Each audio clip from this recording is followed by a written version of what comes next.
Well, right now, we're that friend. And Caitlin Clark is that person in a toxic relationship. Right now, the Caitlin Clark fans, we're that friend reaching out. Hey, That is a bold way to open a basketball take, calling Caitlin Clark's whole situation in Indiana a toxic relationship. But pull up the tape from this week and tell me he's wrong. Because something is clearly off with the Fever right now, and this time it spilled out where all of us could see it. it means so much to me. We all saw this last night. We all saw this.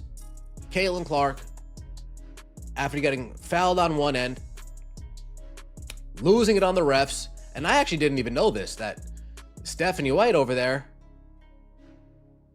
Stephanie White in the background, she's mad, but she's not mad for the same reason Caitlin Clark's mad. Caitlin Clark's mad because she doesn't get... Here's the moment that lit the fuse. Clark drives, she's convinced she gets hit, and the whistle never comes. So she lets the officials have it, not under her breath, right in their direction. And look behind her, Stephanie White is just as heated on the sideline, except the two of them are not angry about the same thing.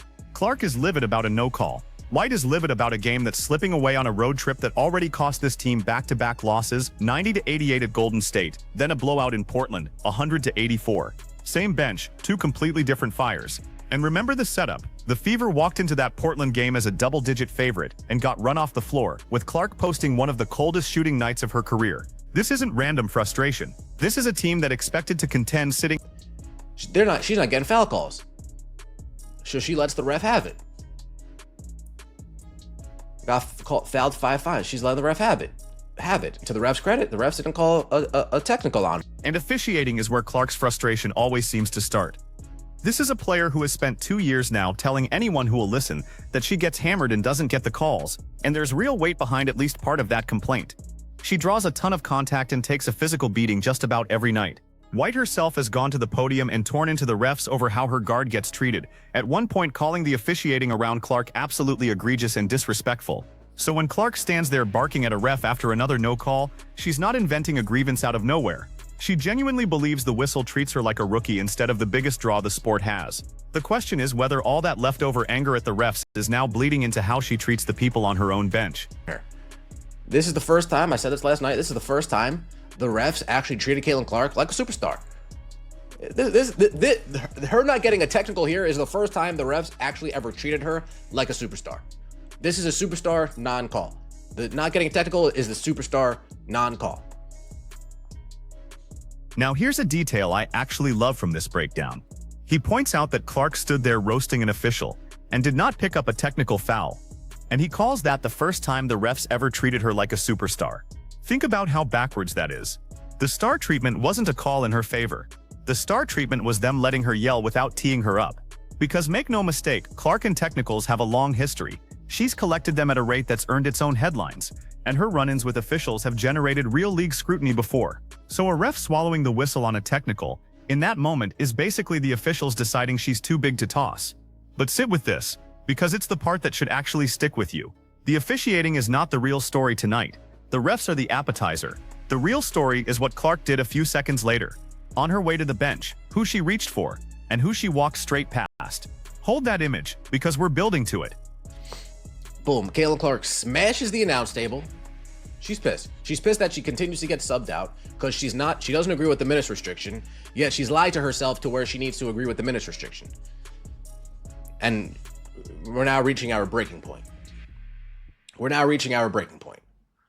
So White pulls her, Clark comes off, and on her way down she smashes the scorer's table, flat out slams it, because she is done being subbed out and she does not agree with how her minutes are being managed.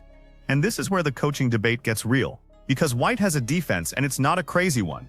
Coming off an injury-wrecked 2025, where groin and ankle problems held Clark to just 13 games, there's a genuine case for protecting her legs and pulling her in stretches. White has publicly called it their typical substitution pattern. Nothing personal, just the plan. The problem is the plan keeps landing at the worst possible moments and people have noticed. Veteran journalist Jason Whitlock looked at one of these benchings and posted that White mysteriously sat Caitlin and that somebody has got some explaining to do. Hall of Famer Cheryl Miller went the other way and backed the coach, calling Clark's sideline frustration too disruptive and saying that right now it's simply frustration boiling over and being seen by everyone. Sue Bird weighed in too. So you've got a real split among people who know this game cold. Is White mismanaging her franchise player, or is she the only adult in the building refusing to let a superstar's temper run the huddle? Both of those can look identical from the stands. What we can say for sure is that every time Raven Johnson checks in for Clark in a big moment, the camera finds Clark's face, and lately that face is not hiding anything. Caitlin Clark doesn't even want to dap her up. Caitlin Clark doesn't even want to dap up this coach. Caitlin Clark can't even look this coach in her eye. Can't even look Stephanie White in her eye. Again, Caitlin, stop lying to yourself. You don't like this coach. The coach doesn't like you. Stop. And then comes the part that turned a bad night into a viral one. White goes to give Clark a hand on her way past a normal coach-to-player beat. Happens 100 times a game. And Clark won't take it. She won't dap her up. She can barely look her coach in the eye. Now, body language is a dangerous thing to build a whole theory on. And I want to be fair here. But this isn't a subtle read. Fans saw it instantly. The clip of a Clark White bench moment earlier this season racked up more than 400,000 views in under 3 hours, with the fan base splitting into camps before the final buzzer even sounded. Team Clark on one side, Team White on the other. That's the Caitlin Clark effect in a nutshell. Everything she does gets clicks, and a cold shoulder to her own coach on national television gets clicks by the millions. The narrative writes itself, whether or not the narrative is even true. And that's exactly the trap, because a snub you can see is a lot easier to sell than the boring explanation that two competitors were just mad at a scoreboard. So the real test isn't the moment itself. It's whether it's the first time, or whether we've watched this exact scene play out before. Walks right past Stephanie White. Stephanie White gets left hanging. Left hanging like you're drying clothes on a clothesline. Outside, left hanging. Boom. Brutal. Left hanging like Dan Patrick waiting for Kathy Engelbert for that interview. Left hanging. And we have watched it before. That's what makes this so hard to wave off. Go back to Clark's rookie year and there was literally a running joke about the Caitlin Clark de-escalation committee. Teammates whose unofficial job was to physically get between her and the officials so she wouldn't rack up technicals. That's how combustible her sideline energy has been from day one. Then earlier this season, there was another bench exchange that went nuclear. White pointing directly at Clark over and over, slapping her own knee in frustration. And Clark, at first, just calmly sipping water and looking away like she couldn't be bothered, before firing back with her hands up, talking right over her coach. And what happened right after? Same thing as tonight. White benched her on the spot and sent Raven Johnson in. So when this podcast frames it as a pattern, the receipts are actually there. This isn't one grumpy night. It's the same movie on a loop. Clark boils over, White yanks her, Clark stews, the internet melts. The difference now is the stakes are climbing, because the losses are piling up, and the patience is thinning. A tense bench moment when you're winning is called fire. The same moment when you're 4-4 and just got blown out is called a problem. And Indiana is sliding toward the second version of that sentence, the one nobody in that locker room wants to admit is happening.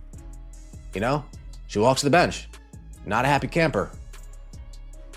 Walks by her coaches. Walks by Lynn Dunn. But she gives Austin Kelly a high five. Boom. Boom. Look at that. She doesn't give Stephanie, but she gives Austin Kelly a high five. Folks, she doesn't give Stephanie a high five, but she gives Austin Kelly a high five. Which brings us all the way back to the moment I told you to hold on to. Watch Clark come off that floor. She walks past her assistant coaches. She walks right past Lynn Dunn, one of the most respected voices in that entire franchise. And then she stops and gives a high five to one of the assistants, Austin Kelly, a real one, warm. And the head coach? Nothing. She gave a staffer the moment she refused to give Stephanie White. Now think about why that lands so hard. Caitlin Clark is not just a good player on this roster. She is the reason the Fever sell out arenas on the road, the reason their games move into national windows, the reason this franchise went from an afterthought to the hottest ticket in the league. She is the economic engine of the entire operation. So when the single most valuable athlete in women's basketball is publicly picking who she'll acknowledge and freezing out the one person the organization hired in 2024 to lead her, that is not a Twitter spat. That is a front office headache. That is the kind of body language that gets whispered about in ownership meetings, because if the face of your league is quietly voting against her coach with a high five, somebody upstairs eventually has to decide who they're building around. And in almost every version of that standoff in pro sports, the superstar outlasts the coach. That's not me rooting for anybody. That's just how the math tends to work when the star is bigger than the sport around her. Wow. Shout out to John the Liquidator. This is spooky. This is spooky. This is spooky. I need somebody. So here's where it gets genuinely strange. Because you'd expect the people at the center of this to at least acknowledge it. They've done the opposite. Point blank, Clark says everyone reading tension into these moments has gotten it. In her words, blatantly wrong. She's called it coaching, plain and simple, and insisted it's not a story. White has been even firmer. She said her relationship with Clark is great, that the two of them are both competitive, both stubborn, and more alike than different. She described one of these blow-ups by saying that as far as they were concerned, the moment died right then and there. So now you, the viewer, have to referee something the refs couldn't. You've got your own eyes. A table slam, a refused handshake, a cold walk past the head coach to high-five a staffer instead. And you've got two grown professionals at the podium telling you calmly that you're imagining the whole thing. One of those is a performance. The only question is which one. Is the press conference the truth, and the bench is just raw competitive heat that looks worse in slow motion? Or is the bench the truth, and the press conference is exactly what two smart people say when they know a camera caught something they'd rather bury? Because here's what makes me lean toward not fully buying the everything is fine version. You don't usually need to publicly insist a relationship is great when it actually is.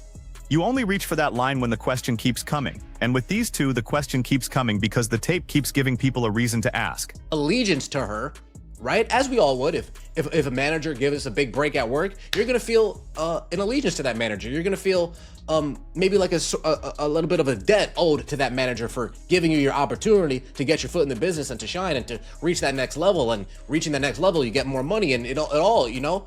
So Austin Kelly, I'm sure, feels gratitude to Stephanie White, but boom, she leaves Stephanie White hanging, says, Austin, dog, I can't stand this shit, dap up. Wow. And that's the honest tension I want to leave you with. Because the lazy version of this story is a clean breakup, and real life almost never is.